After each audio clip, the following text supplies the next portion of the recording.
Svakako ja želim da se djeca slobodno igraju u parkovima, ali moram da kažem da se moje djeca trenutno igraju u sobi. Ova izjava Vladimira Novovića izazvala je utorak muku u skupštinskoj plavoj sali, ali i u široj javnosti.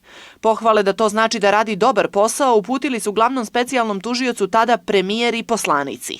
Novinarka Milena Perović kaže da pored hrabrenja da časno i pošteno radi, političari moraju sa verbalnih hvala i najava preći na dijela i reformisati sistem.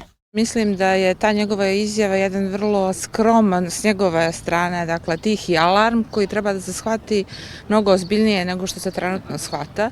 Jer mislim da ono što je prijetnja za gospodina Novovića, upravo slabost sistema, a ne kriminal u tom nekakvom bazičnom smislu. Perović nema dilemu da je Novović jedan od rijetkih ljudi u sistemu od integriteta i da je hrabar, ali da ipak ne može sam. Normalno bi bilo da svi ljudi na takvim pozicijama, u policiji, sudstvu, tužilaštvu, rade svoj posao. Normalno bi bilo da to nije pojedinačna izuzetnost i hrabrost, dakle da su svi kadrovi ili većina kadrova onakvi kakav je gospodin Novović. Ali dakle ne hrabri do te mjere da to predstavlja žrtvu, da budu usamljeni, nego da budu sposobni da rade svoj posao u nekim normalnim, drugačijim uslovima. I za novinara Marka Vešovića jasno je da posao kojim se Novović bavi nosi i određenu opasnost. Doživio njegovu izjavu na nedavnoj sjednici Odbora za pravosuđe kao krajnje alarmantnu i zaista mislim da bi se morale preduzeti sve mjere da se tom čovjeku garantuje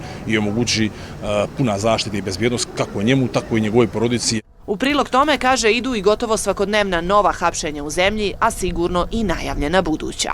Ono što se do prije koju godinu moglo samo negdje zamišljati, sada polako postaje realnost. Ta borba sigurno je, s obzirom na njenu kompleksnost, vrlo izazovna i rizična i ljudi koji su nosioci se suočavaju s ozbiljnim izazovima. Evo vidimo, nažalost, u slučaju gospodina Novovića da to može da se tumači i kao već ozbiljno ugrožavanje bezbjednosti. Dok se Novovićeva djeca igraju u sobi zbog posla kojim se on bavi, političari su i njegovu izjavu o tome podijelili na društvenim mrežama uz prigodne fotografije i poruke podrške, a premijer dodajući i da čuvena ruka pravde neće stati.